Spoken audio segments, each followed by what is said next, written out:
Hashtag Chad Gets the Axe is a new movie that was released on VOD, and it is based on a short of the same name. I think the short doesn't have the hashtag though, and is individual words with spaces. Chad Gets the Axe. Right? It's not all together.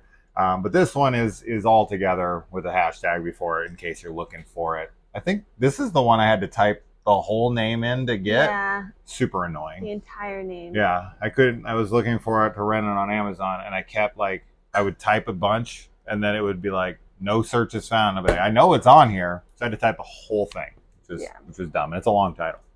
Okay, so this one, if you've seen Deadstream or any live feed found footage style horror film, then you pretty much get the gist of this one. Essentially, you have 4 influencers who are going to a haunted house, live streaming it, and of course things don't go as planned.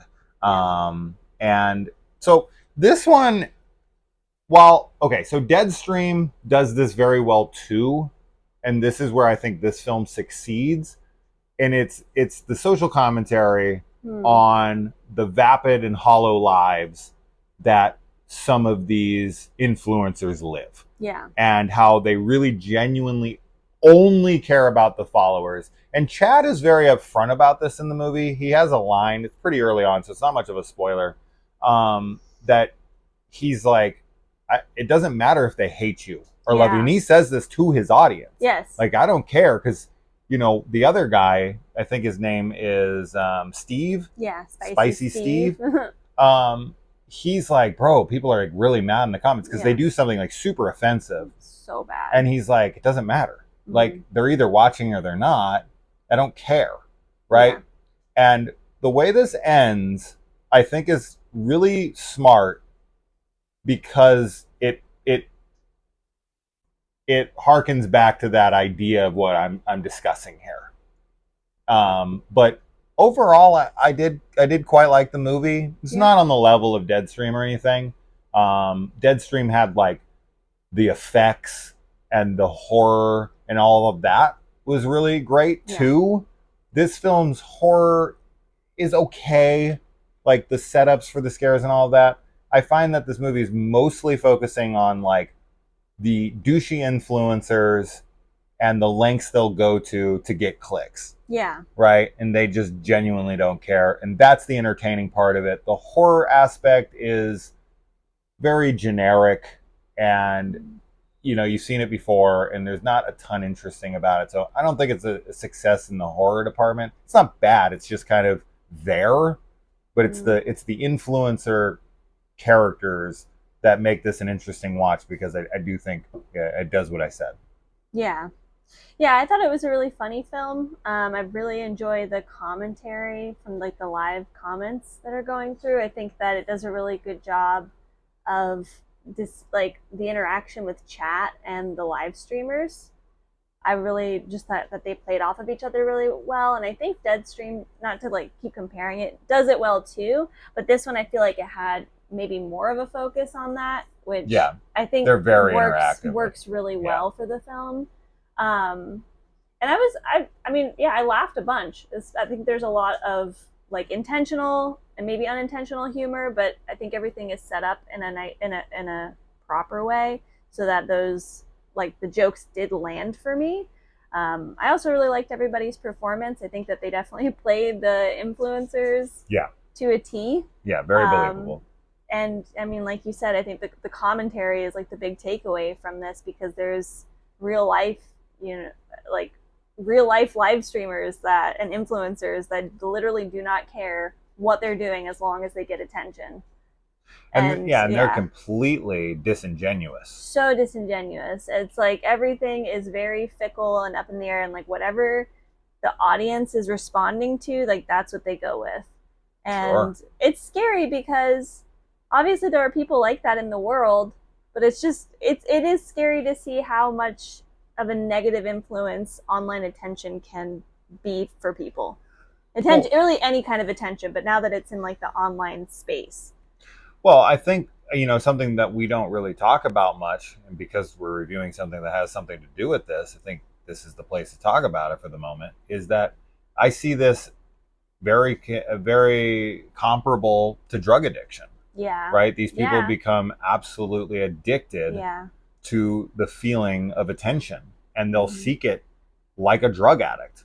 And a drug addict will do anything to get their fix. But isn't that like, I don't know if this was the Social Network that talked about this, maybe it's something else, but isn't there something about like the people who kind of helped create like these social media platforms, like they themselves don't use it, because it actually does trigger like an addictive nature in us. And so like I think there's a serotonin release, for sure. Seeing like, especially because they are younger people, like they're all in their early 20s probably. Sure, this is the way your brain's getting hardwired. It is. That's also the other scary part to me, is that, like we've talked about this, we have a bit of an age gap where you didn't grow up, like when you were 10, 11, 12, whatever, like you didn't have a computer, you didn't have any of that. And like I had those things growing up, but I also had a small period of time before that. But like my formative years, I had access to the internet. I was online. And then like now, obviously, like every kid has like a totally different experience with technology, where it's just already a part of their lives, like the internet and social media and Facebook. I mean, like our kids, like they know how to, like they know about TikTok and Instagram and Facebook. Like they know about all of these different apps, and it's just a very different, and there's positives and negatives to it. But with this film, like just showing how the younger generation can get really addicted to that attention and approval, and even not even approval, but just, it's really just the attention. It's really just like, look at me, validate my existence by looking at me. Smartphones didn't even really become a thing until I was in my maybe mid-20s, right? Yeah. Like maybe 23 to 25, somewhere in that area. And your brain doesn't even stop developing, your body and everything, until you're 25. That's when your like brain is fully developed. So I don't have it as much as other people. So I do fear for the future, but at the same time, that's just the evolution of our people. So I don't know, but putting that aside, as far as the realism of it goes, all of it is fairly realistic, within the realm of theatrical dramatization like this. But mostly all of it feels real, exaggerated for entertainment purposes. But the only thing that you'll have to accept, because it wouldn't work otherwise, is the rate of comments and how they come through, right? If you ever watch a live stream, I watched the live stream last night, where there was like 30,000 people on it, and the comments are just like this.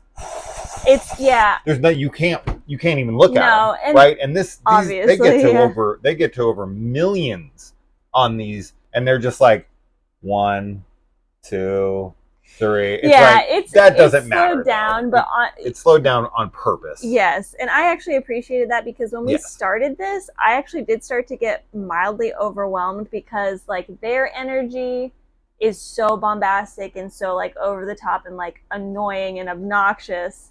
So like there was that happening, and then there was the comments going on, and so I was kind of like a little overwhelmed trying to go back and forth between like them and like the comments and like, and then I did get into the rhythm. I don't know, maybe that just means I'm like old.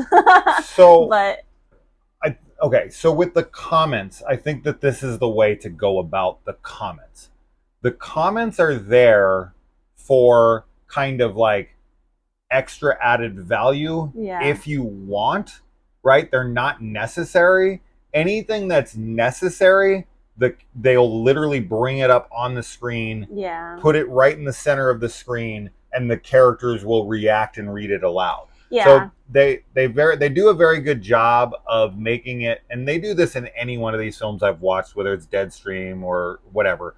They always do this, where they bring the comments up that matter, that are like, central to the plot, and then and how they're going to react and everything else. And everything else there on the screen is for like added benefit in future watches, or if you want to look over, you can.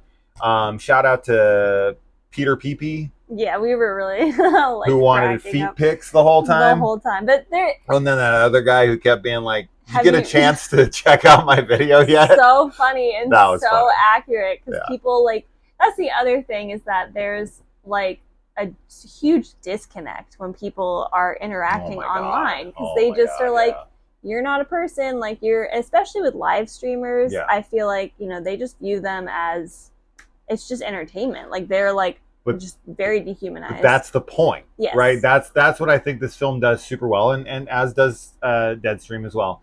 That's what I love about this film and the other one, is that it's not just that are the characters in front of the camera are vapid and hollow. It's the people there's the people who are watching and commenting, and most of them are the keyboard warriors who are just like, don't care if someone gets hurt or something. They're like, good, you know, whatever. And then there's terrible. And then they sprinkle in the more not realistic, the more moderate people who have feelings, who care about people. And they're the people in the comments like, oh my God, is he hurt? Like, should I do something? Like, they actually care, right? So I really like how that's all done. So if you're a big fan of like influencer horror with that live stream feel to it, and you like seeing more realistic takes from like super annoying on purpose. They're not annoying. They are annoying, but in a funny way that feels believable. Would you consider this like a found footage? Yeah. Okay. Absolutely. I do enjoy this style, because it is like laptop horror. Because they do have some elements of laptop in the horror beginning, in it, which is really cool. Yeah. And I mean, between like this and Deadstream, like I'm really happy with those two. Dashcam was one that we didn't like, but that's another live stream. But it's stream, another live stream horror. So like I like that that's becoming a trend that people are doing, because I mean, we've started live streaming more. Him especially has been doing like games and whatnot. And last night we were looking just on Twitch. Like neither of us watch Twitch streamers at all. Never. But it was like insane. Like some of these streamers just like had so many views and so many people following them. And it's just kind of wild to think that like at one time you have like so many people, 300,000, 500,000 people like watching you. And yeah, it's crazy. Yeah, but again, like that's what I love about found footage and like horror that evolves with like the new technology. Yeah. Because it's such a part of like daily life now. And for so many people, instead of watching like TV shows, they put on a Twitch streamer. Yeah. And so it's cool. It's really creative. And I think that the people behind this did a great job. So I don't know. Yeah, they should be proud. Yeah, they do a lot of these now, and it makes sense because they're of the time. And horror is always about staying with the current trends and horrifying them. Yeah. Right? Showing the dark side of the internet, showing the dark side of hitchhiking, showing the dark side of anything that becomes popularized or people do on a daily basis that becomes part of your life. And I love that. Me too. So, yeah, this is a cool movie. If you're into these kinds of films, if you're not like some big found footage fan, if you're like, I hate live streams movies, this is going to win me over. Probably not. Probably won't, but we enjoyed it. There is difference between live stream horror and laptop horror. Yes. Right? Yeah. Live stream, obviously, is when you have like a live feed with people who are watching and they're trying to interact with a group of people who are watching anonymously. And then there's the laptop horror, like Unfriended, The Den, that kind of stuff where everything's just seen through. Searching, missing, those kinds of movies. They're obviously not. They're not there for a crowd or anything. They're just living their life. Yeah. It's wildly different, actually. Very, very different. Even though the style's similar, they're like wildly different in the way that they're done. Yes. But both can be super effective. Deadstream and Unfriended and Searching and those movies, all excellent movies for me. Some of my favorites of the decade. So cool stuff. Yeah. Good job, guys. And let us know if you watch it. It is on VOD currently for $4, I think is what we paid. Yes. So it was worth it. Yeah. Yeah. Let us know if you watch it. Bye.